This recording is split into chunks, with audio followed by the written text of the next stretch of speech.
একটি ছোট গ্রামে ফাতেমা নামে একটি দরিদ্র মেয়ে বাস করত।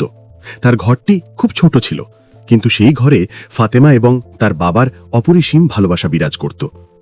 ফাতেমার বাবা বাজারে মহিলাদের কাপড়ের একটি ছোট দোকান চালাতেন, কিন্তু বাজারের অবস্থা এতটাই মন্দা ছিল যে অনেক সময় পুরো দিন পার হয়ে যেত, অথচ একটি কাপড়ও বিক্রি হতো না। একদিন ফাতেমা তার বাবার জন্য গরম খাবারে ভরা টিফিন বক্স নিয়ে দোকানের দিকে যাচ্ছিল। পথে সে একজন বৃদ্ধ ফকিরের মতো মানুষকে দেখতে পেল, যিনি খিদের জ্বালায় কাঁপছিলেন। তাকে দেখে ফাতেমা সঙ্গে সঙ্গে থেমে গেল এবং জিজ্ঞাসা করল, কি হয়েছে বাবা, আপনি ঠিক আছেন? বৃদ্ধ কাঁপা গলায় বললেন, মা, 3 দিন ধরে পেটে একটা দানাও পড়েনি। যদি আমাকে একটুও খাবার দাও তবে তোমাকে অনেক দোয়া দেব। ফাতেমা তার হাতে ধরা টিফিন বক্সটির দিকে তাকালো। এই খাবারটি সে তার বাবার জন্য নিয়ে যাচ্ছিল। সে এক মুহূর্ত ভাবল এবং তারপর কোনো দ্বিধা না করেই পুরো টিফিনটি সেই বৃদ্ধকে দিয়ে দিল। বৃদ্ধের চোখে পানি চলে এলো।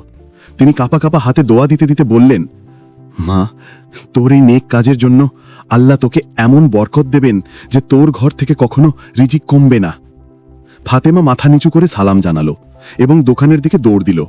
কিন্তু দোকানে পৌঁছানো মাত্রই সে অবাক হয়ে গেল। সে দেখল দোকানের বাইরে মহিলাদের লম্বা লাইন লেগে আছে।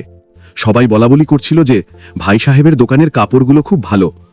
যে দোকানটি মাসের পর মাস খালি পড়ে থাকত, আজ তা ক্রেতাদের ভিড়ে ঠাসা।